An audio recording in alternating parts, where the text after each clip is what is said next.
Hi, it's me, Fairy, and today I'm in my car for, well, a bunch of reasons. So, going to be putting on my makeup while I'm sharing. So, here's the thing.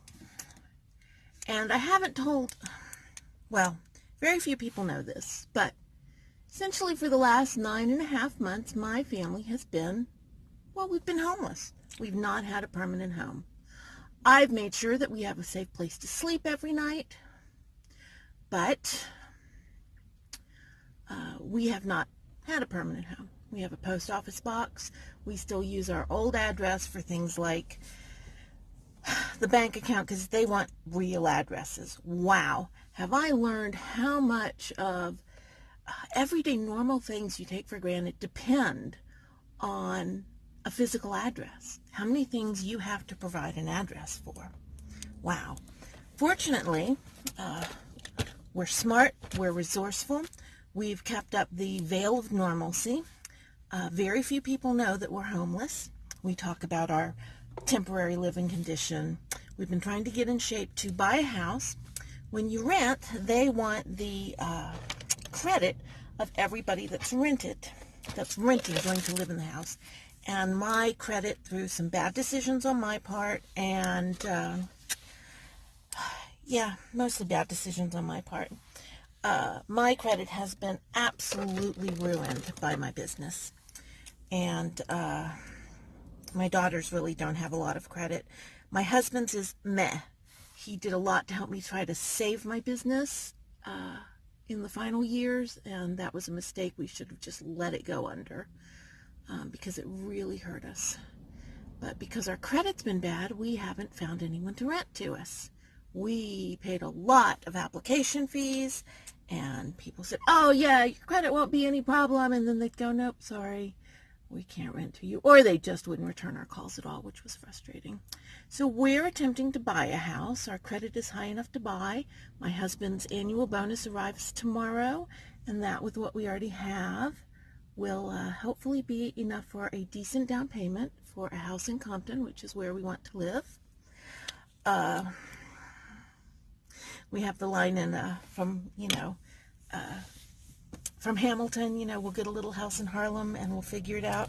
In my family, it's been, we'll get a little house in Compton and we'll figure it out. We've lived the last 6 months. We have not had running water. It's been very special. We take showers at Planet Fitness, where we have memberships.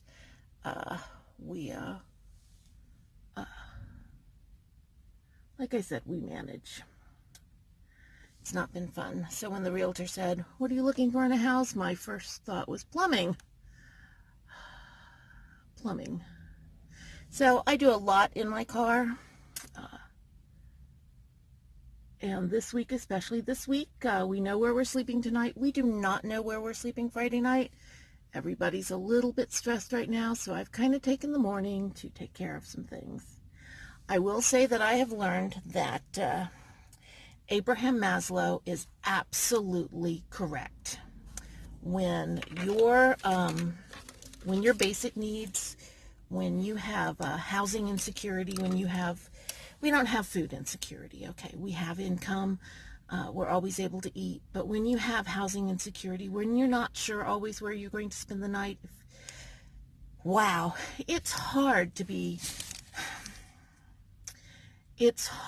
creative. It's hard to be,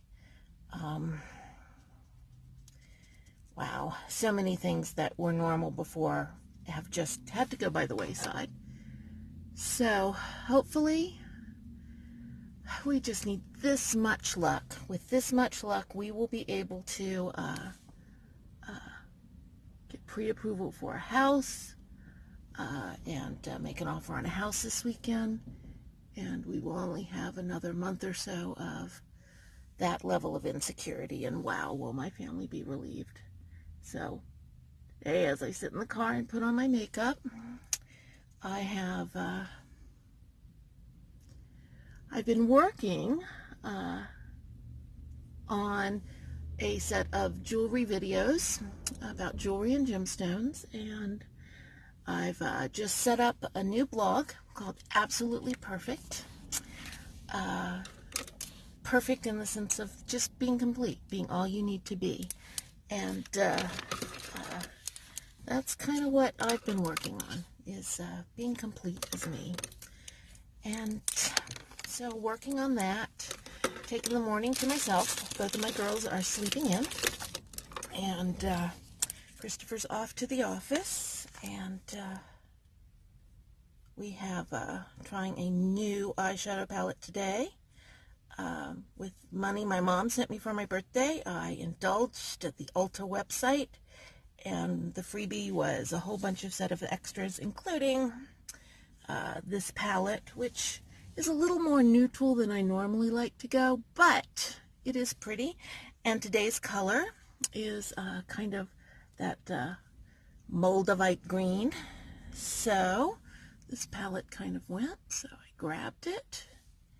And going with that, makeup is something that helps me, I say, feel better about myself. And it's not about my appearance. It's not about being prettier or being beautiful. The makeup doesn't do that. But it's a way of taking care of myself. It's a way of having a routine. And I've learned that even when other things are insecure, having some level of routine really does help. But it's about having that normalcy. And it helps. My mom a couple years ago, when we were on a vacation together, went, "Why do you need to do that? Why do you need to put all that stuff on?" And we were on vacation, so I was actually doing a little more than I normally do because I had the time and the energy. And I said, I don't need to, but I like to. I like the routine. I like knowing that I'm taking care of myself. And I also like the colors. Like I said, today's kind of subdued because we're not at home. We have our to-go glamour bag.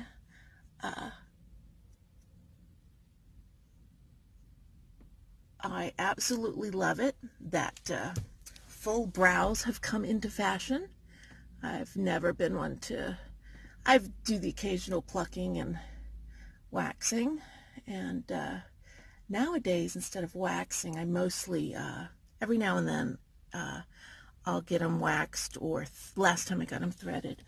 But what I really do is I have a little shaver where I shave my upper lip, and because I've always had a mustache from a very young age, and then kind of trim up my eyebrows. And I'm not anal about it because of my glasses, but it is nice to have them come into fashion a little bit. And got this in BoxyCharm last year, Too Faced Better Than Sex mascara. And I have to tell you, I'm not sure it's better than sex, but as mascara goes, I really like it. I have not used it to replace my normal, my preferred brand. I've used other brands of mascara. My preferred everyday brand is L'Oreal, but I really do like this this Too Faced Better Than Sex mascara. And actually, I really like this small size because if you are taking care of your eyes, you need to regularly replace your mascara. And particularly if you use your mascara and you use different mascaras in that time period, you will never use up a thing of mascara. Okay, so let's see how we look. Oh, not bad. Are you one of those people, not only do you put your eyes up, but you open your mouth when you put your mascara on? Because something, I don't know why, but I always do. All right, that's good. This is yeah, I like mascara. I like making them full and pretty. And then this is another one I got, the Pure Cheek Stain in Cabernet. I'd never used anything like this before I got it, and I honestly don't remember if this came in an Ipsy or a BoxyCharm. Kind of dab it on and then use the brush on the other side to squeeze it out. But I keep this in my to-go glamour bag, and I really like it. Just a nice basic pink color. Sometimes I use glowy stuff. I have some funky iridescent stuff that I got recently that I've used. But this is just a nice basic blush. My daughter says it's magic because when I first put it on, it looks kind of clowny. But then I blend it with the brush. And it just gives me a nice little bit of pinkness. And then, of course, the final step, and possibly the most important one, is lipstick for the day. And I have lots of different colored lipsticks, but today I'm going to go with my favorite neutral. It is Revlon, their metallic ultra matte lip color, and this one is color 710 Dazzle. And really, it's for me, it's a neutral. Just a nice rose color.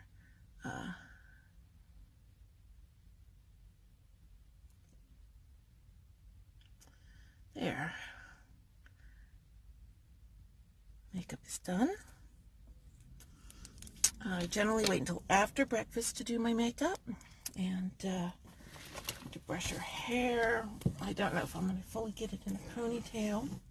So that's what's going on in my life today.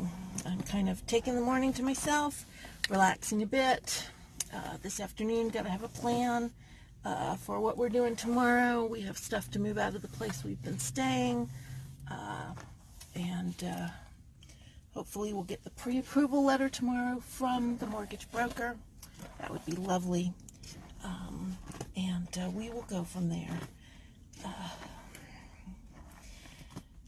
So this afternoon I'm making the plan for everybody. I'm still the mom of the family, and everybody kind of looks for me for the set of instructions, and that's kind of been my job over these last 9 months, has been keeping everyone on an even keel, especially my daughter that's a college student, and my husband who goes off to work every day. They need a foundation, and I've kind of been that foundation. Not a role I ever wanted, but it is what it is, and Patty has been there supporting me.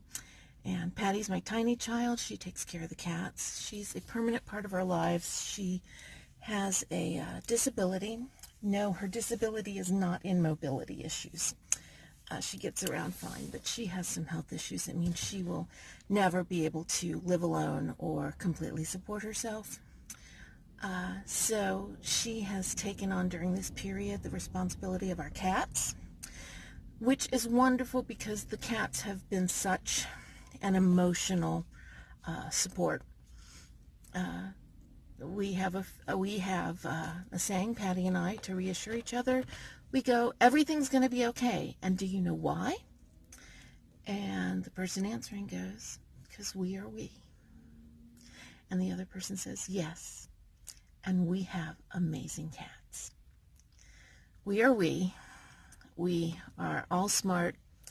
We're all resourceful in our different ways. And we love each other. I don't know how we would have survived this, the four of us, if we were not a loving family. That we do love each other. We have our conflicts, we have our disagreements, but underneath all of it is a foundation of love and support. There's no blame. There are mistakes we made, and there are things I definitely could have done better, but it's not about who should have done what. This is where we are now, and we are making the best of it. So that's my post for today, and hopefully, well, I'm essentially an optimist. I have to be. It's going to get better, and we're going to have a home, by hook or by crook. And I have learned, wow, what I will do to keep my family safe. I'm not the person that I perceived that I would become, but I'm pretty darn good, and I've done a good job keeping them together. That's hard. It's hard for me to admit. It's hard for me to accept that they really, really don't blame me for the mistakes I made that helped to get us in this situation, and that they really do appreciate what I've done to dig us back out and to keep us together and to keep us happy and sane. So that's Thursday's update. I've got an hour or so before I head over to the post office. I've already done work today. I've been communicating with people. So the next step is to iron out the details for tomorrow. So, signing off now.